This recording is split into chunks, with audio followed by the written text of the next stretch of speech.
Everyone, we continue with the March on Washington Film Festival Scholars Symposium with our next speaker and topic. This one was so interesting to me when we heard about it. We were fortunate enough to hear something about this author and his book and found it fascinating, and another take on civil rights and history and some key players, but from a more international perspective. Averell Ace Smith is a political consultant and lifelong baseball fanatic. He is a 30-year veteran of state and national politics and has directed winning campaigns from district attorney to president of the United States. He has been profiled in the Los Angeles Times and the New Republic and the San Francisco Chronicle. Smith spent over a decade researching the book we're about to discuss, including traveling to the Dominican Republic. He lives in Kentfield, California with his wife, Laura Thomas. Please welcome Ace Smith.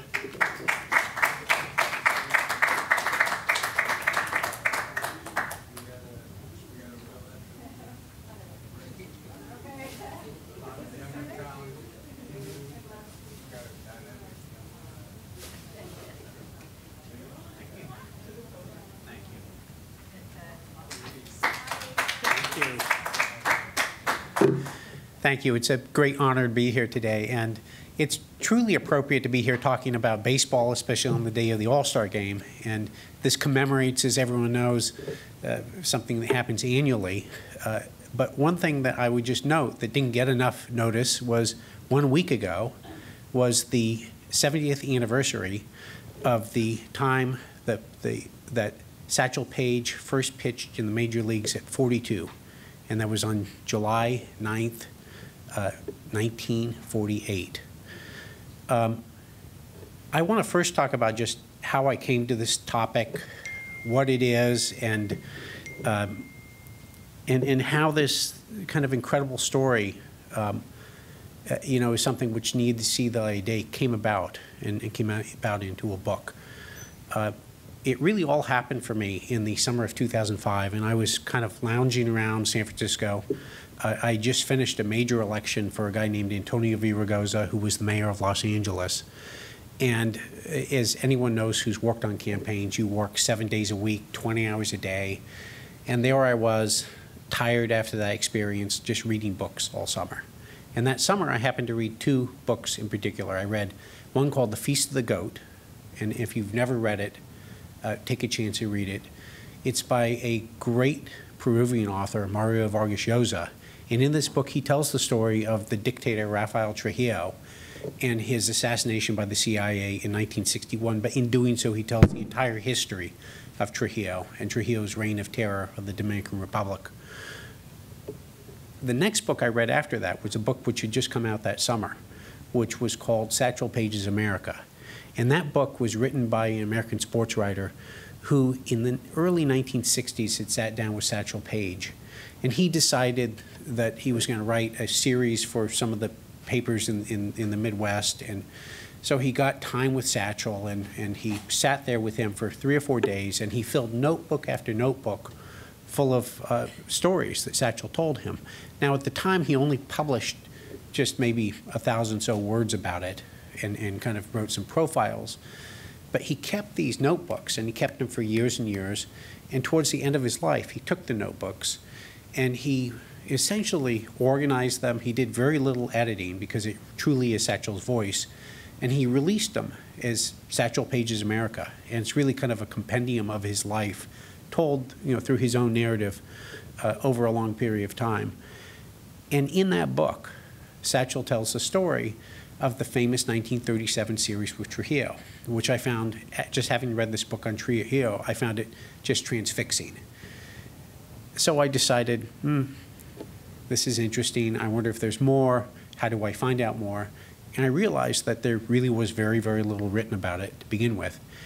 And so I poked around and poked around and poked around to see if there was an original source I could get my hands on in the United States. And it turned out at the UC Santa Barbara Library, they actually had the 1937 newspapers from the Dominican Republic, the main newspaper, Listin Diario. So I motored down the 101 one weekend, and I sat there all weekend reading through all the original newspapers of what happened in the series, and I was floored because the story turned out to be way more interesting than I could have ever imagined. And it also dawned on me that, you know, this was a story that truly needed to be told. And let's talk about the story itself, because it's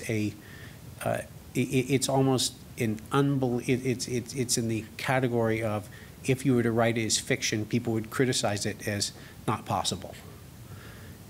The year is 1937, and there's a man running the Dominican Republic as a dictator. His name is Rafael Trujillo. Trujillo is someone that none of us would have ever known about, the world would have never known about, if the United States had not invaded his country in 1916 and essentially ended up putting him in power. Trujillo is running for re-election, and it's 1938. As much as, you know, dictators run for re-election, this man's idea of running for re-election is, of course, a re-election where he's going to get nearly 100% of the vote, is to hold a baseball series. And he calls the series, which is going to happen in 1937, the baseball championship dedicated to the re-election of Rafael Trujillo. Series gets going. Trujillo inaugurates 3 teams, and the series gets underway. Little catch. Trujillo's team starts losing. So the poor man running and of course he had changed, not surprisingly, the name of the capital city from Santo Domingo to Trujillo City, Ciudad Trujillo. So the Ciudad Trujillo Dragones start losing, and the poor man who is running this team panics because he goes, this is not just going to look bad on my resume, like I'm going to be shot. So they meet with the dictator, and they decide that the only way they're going to fix the team is to import some talent. So where are they going to get talent? They decide the only place to go to get talent is in America, and to go basically raid the Negro Leagues. So sends his guy north, his most trusted advisor, this very short little dentist. His name was Dr. Jose Enrique Ibar, a little man. He wore white suits, a white fedora with a band on it. And Ibar goes north, and he asks around everyone he can find about. And Ibar was actually he knew a lot about baseball. He had run some teams in the Dominican Republic. And Ibar decides that the player he needs to go hire to fix Trujillo's team, the #1 player is Satchel Paige. So Ibar shows up in spring training in New Orleans, where Satchel is actually doing spring trainings for the Pittsburgh Crawfords. And so Satchel is just wandering down the streets of New Orleans one day, and he runs smack into this short little dentist who says to him, I'd like to introduce myself to you. My name is Dr. Jose Enrique Ibar. I represent the President of the Dominican Republic, Rafael Trujillo, and he would like to retain your services. So Satchel's looking at this guy and going, and he recounts later, the first thing that comes to his mind is he's like, that's one hell of a sick ball club if they need a doctor in charge of it. But he doesn't say that. The second thing that occurs to him is, I better get a lot of money for this. So he turns to Dr. Ibar and he says, essentially, maybe for the first time in sports history, he says, show me the money. So Ibar says, not a problem. We'll meet here tomorrow. Lo and behold, same time, and Satchel's kind of skeptical. He doesn't even think this thing's really going to happen. Satchel shows up same time next day. Little dentist shows up, pulls out of his pocket a bank book. And inside the bank book, he opens it, hands it to Satchel. Inside the bank book, it says, Satchel Paige, and right underneath the line, it says $30,000, which in 1937 was a fortune. That was probably some multiple, like 2 or 3 times of what Satchel had made in his entire career up to that point.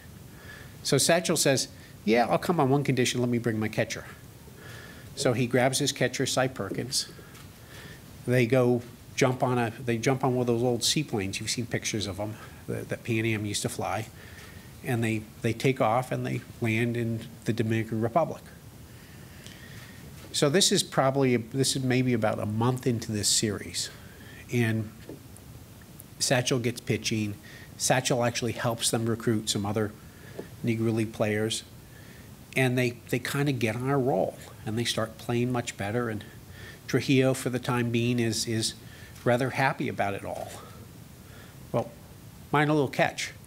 So by the time you have his team is populated with Satchel and his friends, they're coming from the land of the free and the home of the brave. Okay, but guess what? In one of the most repressive dictatorships probably in the world at that time, they actually, in some ironic sense, they got more freedom in the Dominican Republic than they do in the United States of America, because guess what? They have money in their pockets, and they can go to any bar, nightclub, dance hall, bordello, you name it, and there's no signs on the window saying no coloreds. So what happens? They start partying up a storm. And guess what? They start losing games. So Trujillo's next little move is he's like, we have a little problem. And this is one of the fun things and interesting things about researching something. So this takes place in 1937. All the people who played on it, all the people who covered it, they're all dead.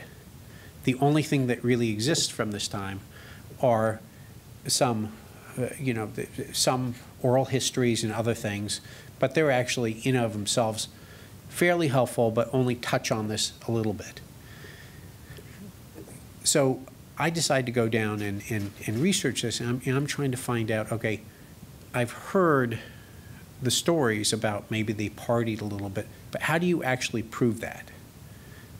There were some references, and they were kind of glancing references. And I knew it had to have been true. Turns out that Trujillo was a lot like Joe Stalin, in the sense that Stalin, who loved to essentially kind of orchestrate Wayne Pravda, he loved to really use the central newspaper, Listín Diario, as his mouthpiece. In many cases, he would write the stories himself. He would dictate other stories, have henchmen write the other stories. And the other curious thing about his dictatorship is that when a big story broke, but maybe we're going to see this in America soon, but a big story broke for the dictator, he would actually blow off the air raid sirens so everyone would know it was a big story breaking in the paper. Well, the problem was if the story was about you, you were being denounced. And the problem was you were probably going to, at the very least, lose your career. You were probably going to get in jail, and there's a high likelihood you might lose your life if you were one of the stories that had been written and you had been denounced. So that's the scene, but the irony of ironies is this. Satchel and his players start goofing off. And what does Trujillo do? Trujillo denounces the team leadership, he denounces the players, he denounces everyone on the front page of the capital city newspaper in great detail, telling, like literally listing all of their sins, all of the things they've done wrong, putting on the historical record, ironically, for a dictatorship, stuff that I never thought I would ever get my hands on and ever really prove exactly. So I will let you read the book to find out everything that happens, but Trujillo's short solution to all the partying that was going on was to bring in the head of his Gestapo and fire the manager, bring in the head of his Gestapo, and install this man as the assistant manager of the team, who was in charge of team discipline. And the head of the Gestapo did two things. He went to all the bars and dance clubs and bordellos and told all those folks that you serve another drink to these players, you'll have to talk to me. And told all the players, Dr. Trujillo wants you to concentrate on your baseball and let it be known very clearly that there was not to be any more partying. So I'll let you read the book to figure out how that all plays out, but it plays out in every way you can imagine. The thing that I found fascinating in this journey, which really took me not just down to the archives of the Dominican Republic, but to libraries all across America. I probably, in the course of writing this book, I read virtually every newspaper that published in every place where Satchel Paige was at any given time. I read huge swaths, and I was not aware enough of the thriving African-American newspapers in America that chronicled. I mean, the Chicago Defender chronicled what was happening with this whole story day by day in their headlines. And remember, newspapers in those days were not circulated the way that I even was used to growing up, which was going to the newsstand. A lot of these newspapers circulated by the mail, and they circulated nationwide. And I was not aware, as I went through all of this, of a number of things, and that really I had my eyes open to. The first thing that I found fascinating was just the style of play that existed, baseball play that existed in the Negro Leagues and in the Caribbean. And to some degree or another, they were a little bit synonymous, because all these players, the way they filled in their year is, if you played in the Negro Leagues, you would fill in your year by playing in Cuba, Dominican Republic, Puerto Rico, Venezuela, kind of like in the off year. And then you would come to America, play in the Negro Leagues in the spring and late summer and into the fall, and then you would fill in whatever was left over, because you had to play literally year-round to be able to even make a living. You'd barnstorm the rest of the time. So you really had to fill up your calendar. So, but there was a distinctive style of play. Now, what's interesting is that if you've become a fan of American baseball, you realize that the whole demeanor and the whole like gestalt of American baseball is you have to be stoic about everything. If someone does anything flamboyant, you probably go beat them up or throw a ball at their head. If anyone does anything that is other than what a Roman general would do if they were defeated, which is commit suicide, shame on you. And you have to do it without even breaking a sweat or cracking a smile. Well, Negro League and Caribbean baseball was, think of the NBA, it was flamboyant, it was flashy, it had life to it that we don't associate with baseball. And just a couple examples I'll give you from some of the players who played in this series that kind of tell the story better than I can. So Satchel's catcher, a guy named Cy Perkins, was a wonderful catcher. He had a chest protector, huge white chest protector, and he talked to a friend who could do lettering, like from the old days when they did it in windows and stuff. And he had someone take that fake old English lettering, and he had them write across his chest protector, "Thou shalt not steal." Now try that in American Major League Baseball. That's not going to fly. One of the first basemen on one of the teams, a guy named Showboat Thomas, he was famous for either on a dramatic final out of an inning where the other team had a rally going, or at the end of a kind of a spectacular double play, he would take the catch. He'd take the catch behind his back. Now you get kicked out real quick if you do that these days.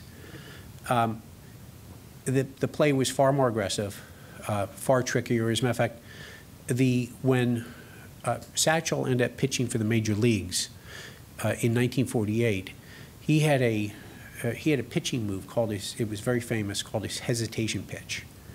And what was amazing about Satchel was, and I'll get to some of his pitching in a minute, but he was a wonderful musician as well as baseball player. So not only did he have the athletic talent and the smarts, but he also understood that part of being a great pitcher was messing up the timing of the batter. He understood that it was a lot like music. And so he had a number of different windups, but his famous one was called the hesitation pitch, where he would kind of wind up, he wouldn't actually stop, but he'd pretend like he was going to stop, and then wham, the pitch would come. When he got to the major leagues in 1948, he used his hesitation pitch, and it so embarrassed the major league hitters that they outlawed it. Just flat outlawed it because it was just making them look bad. And so that gives you a sense of not only what he was up against, but a sense of what the play was like in these other leagues. One of the things that we also don't consider enough is that in apartheid America, where you couldn't play, baseball was nothing. One of the things that I always had remembered as a child was when I was 10 years old, I bought this baseball almanac. It was called the Official Encyclopedia of Baseball. And it was like the major league official deal. And I bought a 1956 edition of it for 10 cents at a school rummage sale. And I loved this book because it had all the stats of every major league player. And you just thumb through it. It had all the sketches of all the stadiums and the dimensions. And at the very end of the book, it had a chapter where they had, I forget what they called it, it was like potpourri or something. And in the chapter, they had different little things that they thought were curious facts about Major League Baseball. And they had sandwiched between little things on one-day major leaguers and spitball pitching, they had this little section on Negro players. And in that section, I remember it like yesterday, it said, just recently we've essentially done this wonderful thing, and we now have these Negro players playing in the major leagues, and the most remarkable one is Satchel Paige, who after 40 has played in the major leagues due to, quote, modern emancipation. So I became at an early age fascinated with what were we talking about? And really, truth be told, so that was 1968. It wasn't until the 70s, and a couple of writers named John Hallway, William Brashler, and others, that there actually even started to be any sort of writing about the Negro Leagues, what they were, how they operated, who played in these leagues. There was some knowledge of the players. And as I went forward, I became more and more determined to understand exactly what we were talking about, exactly what happened in our history, and exactly why we didn't talk about this enough. And which of course led me full circle to this story about Satchel Paige. But there were a number of parts of this history that still remain to be told, and that are powerful parts. And one story in particular always cracks me up is when Branch Rickey, who is the president of the Dodgers, was interviewing a number of players to be the first for the 1947 season. He interviewed actually a player who played on the 37 team named Silvio Garcia. And Silvio was a great Cuban shortstop and pitcher. And Ricky calls him into his office and he says, gee, Mr. Garcia, I'd like to see if, maybe we could arrange something for you to play for the Dodgers. What do you think, et cetera, et cetera. And then he was there towards the end of the interview, and he says, by the way, would you tell me what you would do if you were, say, warming up in the bullpen and a bunch of fans would start hurling racial epithets at you? And Silvio just turns to him and just very nonchalantly says, well, I'd kill him. Well, of course, Silvio did not get the offer to play for the Brooklyn Dodgers as a result of that. But it gives you a sense of just the obstacles, that there were. The other thing I would like to cover, and then I'd love to take some questions, is just part of this whole topic that I was also and I'm surprised. I've spoken to maybe hundreds of people about this book and this topic, and the one thing that I'm just universally amazed about is the absolute lack of knowledge of how America behaved in the world in this era. And so take the Dominican Republic. We invaded Haiti in 1915, and we invaded the Dominican Republic in 1916 with Marines. Why did we invade them?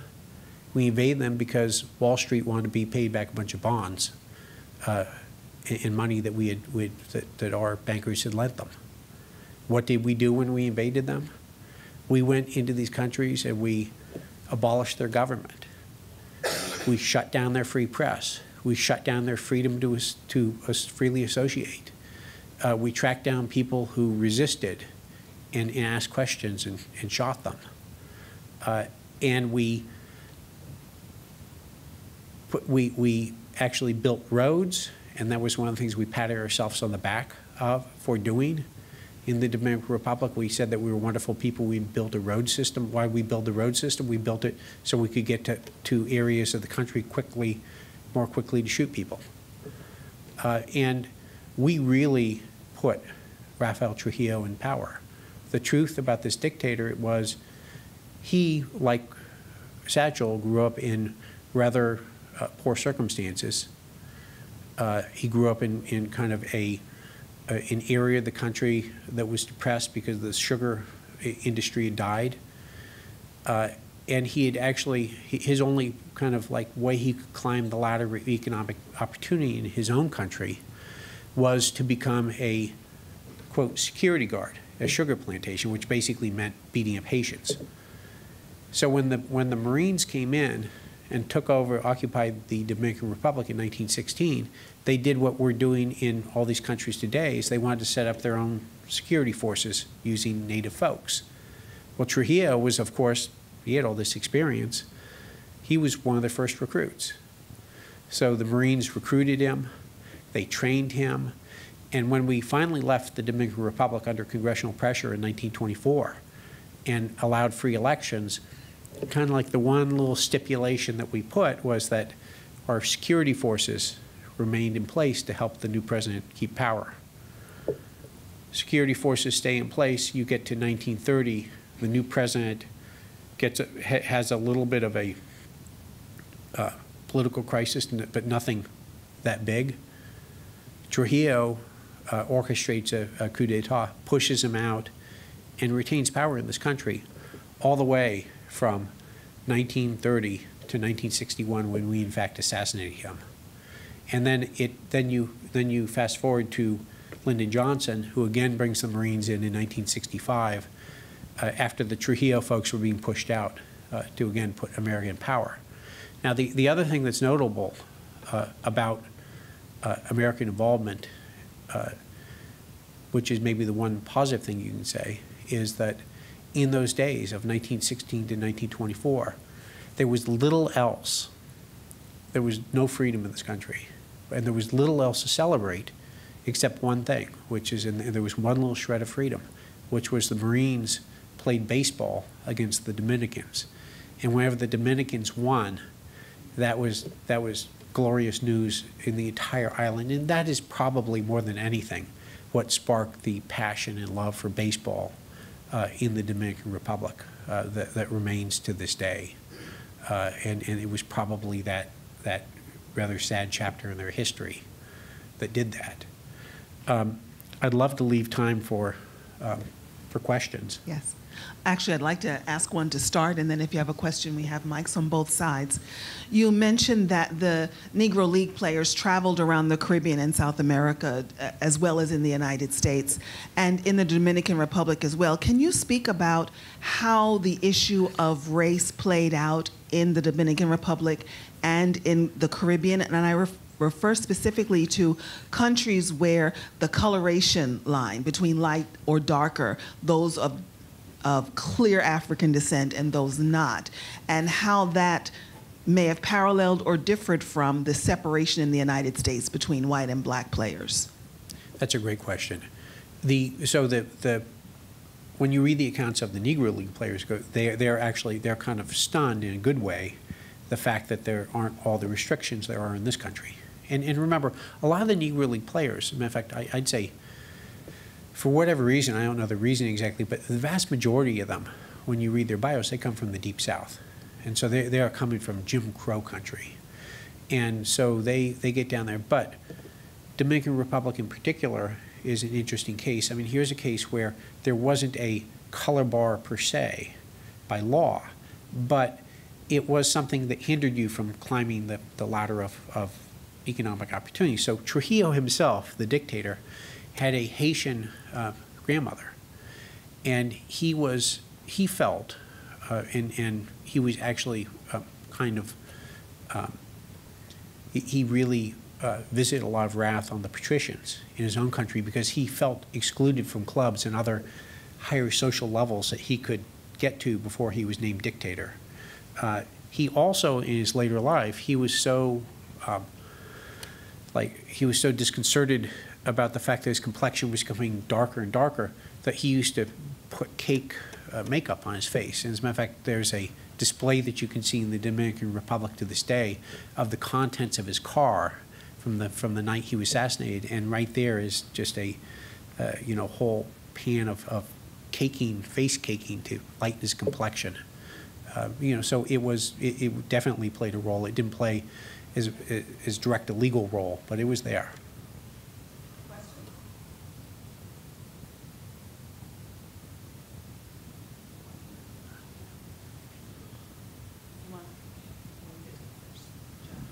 I was just going to ask a question because nobody else was asking questions. I'd like to hear more about what you were talking about how the politics played out and how you were surprised about that, because I feel like, and it may just be the circles that I'm in, I'm not surprised when I hear that, like the politics of this guy becoming the dictator and the American whatever. Could you just speak on that a little more? Sure. You probably, it's, anyway, I find this surprising because growing up in America and you read the history textbooks and you're taught that America became this great power in World War I, and then we retrieved from the world a little bit. The truth is that we did become a great power in World War I, but starting with the Spanish-American War, we began abusing our power in really profound ways. I mean, we forget that Taft went to Nicaragua, 1914, that Wilson sent troops into Mexico,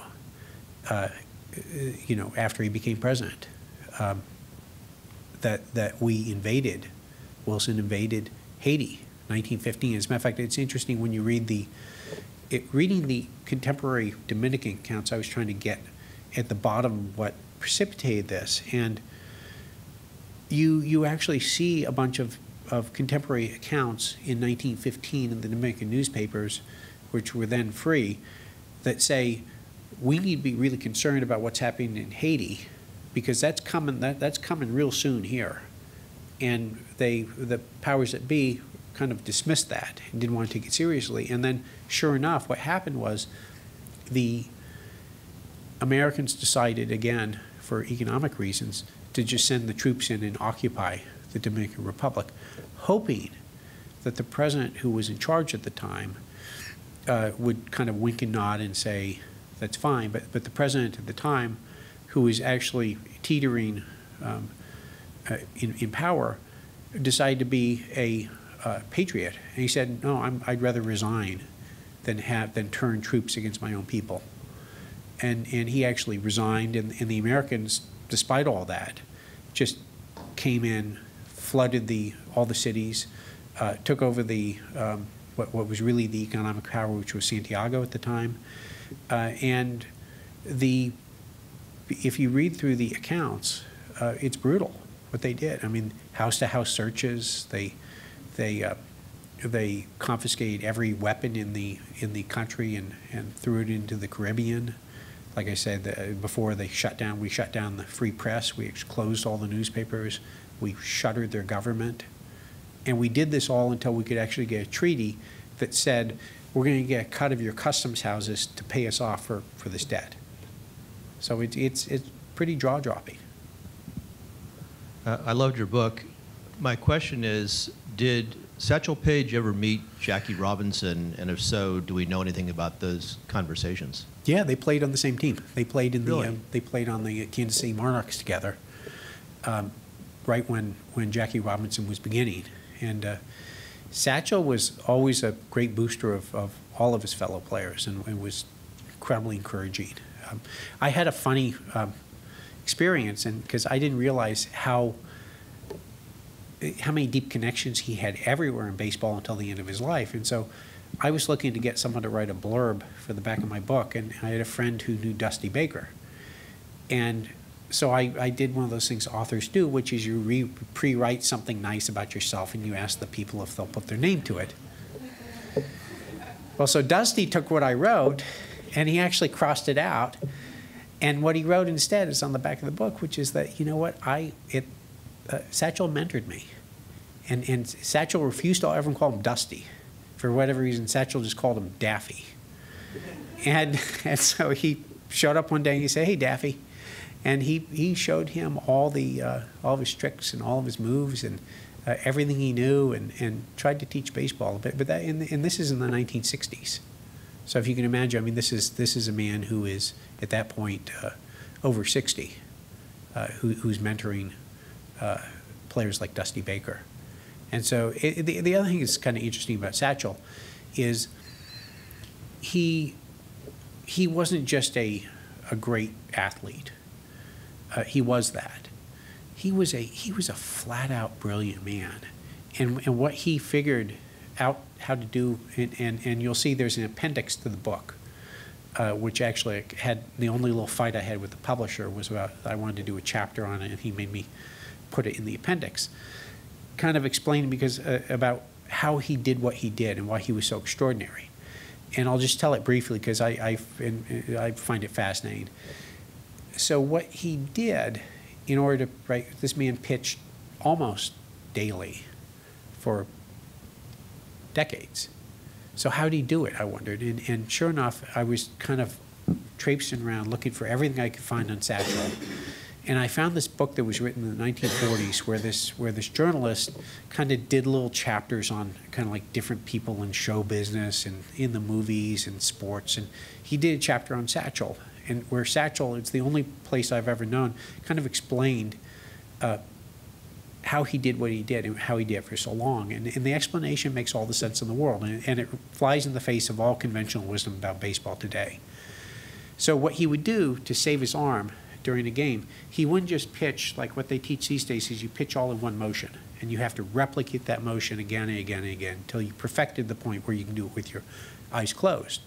What Satchel instead realized was he thought, okay, in any given game, instead of putting so much pressure and wear and tear on one set of muscles, what I'm going to do is I'm going to actually pitch 3 different ways, arm releases, in the same game. So he would start the game like 3/4, then pitch a third of the game sidearm, and then pitch a third of the game kind of like what we call submarine today. And he did it for 2 reasons. He did it for the first reason, not to wreck his arm, because he thought he would distribute the stress much better doing it that way. But he also thought that it kind of messed up the batters, because you're seeing the pitch coming from different places. The other thing he did that's kind of fascinating was he would do a thing, and you'll never see anyone do this today. He'd do a thing called walking the rubber, right? So the pitcher rubber, as you know, is a big rectangular thing, and he always believed that the way to be effective was to always pitch off a different point at that rubber every different pitch, because you're messing up the angle that the ball's coming in incrementally every time, and that gives you an advantage. And then the third thing, which I kind of alluded to before, which was he was a musician, so he understood messing up people's timing. And so he had a whole array of different deliveries that would essentially get the ball out at different points at different times, so you could never sit there and time him.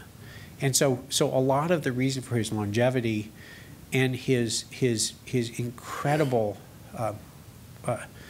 aptitude was not just that he was a gifted athlete, he was, but because he was He was a lot smarter than all these other folks, and he figured a bunch of stuff out about the game that to this day we haven't figured out. Were you able to source all of your research just from English periodicals or letters, or did you have to either know Spanish or find a translator? And my second question is, can you speak more about any direct interactions between Trujillo and Satchel Paige? I would imagine after they were lambasted in the papers for not conforming, which I know black athletes have problems doing in the first place, that there must have been some kind of tension between the two. Well, that's a great question. The first question about, I read massive amounts of Spanish sources, and what was lucky for me was most of it was the sports section, and so the good news is that, you know, there's not more than 200 words, right, in ever used in a sports section. So it's once you kind of get the rhythm of that. And also, ironically, at the time, most of the baseball terms were used, and they've kind of transformed over time, were English. And so you can actually very quickly, even if you don't know the first thing about Spanish, figure out what's going on. So that was actually way easier than I thought. But I dug deep into the Dominican archives and went through thousands of pages of material in Spanish, and that's frankly all the best material. The second part of your question was Trujillo. So Trujillo liked horses, not baseball. And so Trujillo never went to one game. The closest Trujillo came to going to a game was he was in the process of, forgive me if I forget whether it was his third or fourth marriage at that point. But he was either his third or fourth marriage, and he was actually in the midst of having an affair with a new mistress, who he had actually named the queen of the carnival. And so as one of the ways to impress her, he let her throw out the pitch to one of the games. And then at the very end of the whole series, after they won, all the players did go to a big party at one of Trujillo's ranches. But I think the closest they ever got to the dictator was probably a handshake at the very end. But as Satchel relates, you saw this man's, like the second you stepped off the plane, you saw this man's presence everywhere. Any other questions? You have another? Okay. Just a shameless plug. I'm originally from Kansas City. Did you do any investigation in Kansas City or visit the Negro League Museum there? I sure did. And I mean, there is not only great material there, the newspaper archives there are tremendous. Yeah, I mean, one of the ways I wrote this book was, it's not really, as a matter of fact, I've gotten some people who are kind of disappointed about the book because they say, well, I wanted to read like a book about the 1950s and 60s and you know, the great summer days, and you know, and I've explained to people, no, this is actually a book, yes, it's about baseball, but it's really about race, politics, and history. And so the book itself is really kind of like, uses the 37 series as an excuse to tell the stories of Paige and the stories of Trujillo and some of the other players from start to finish. And you know, that's just really kind of like the lodestone. So I read through everything I could get my hands on. Well, it's time for us to break here. This has been fascinating. Please thank Ace Smith for a great presentation.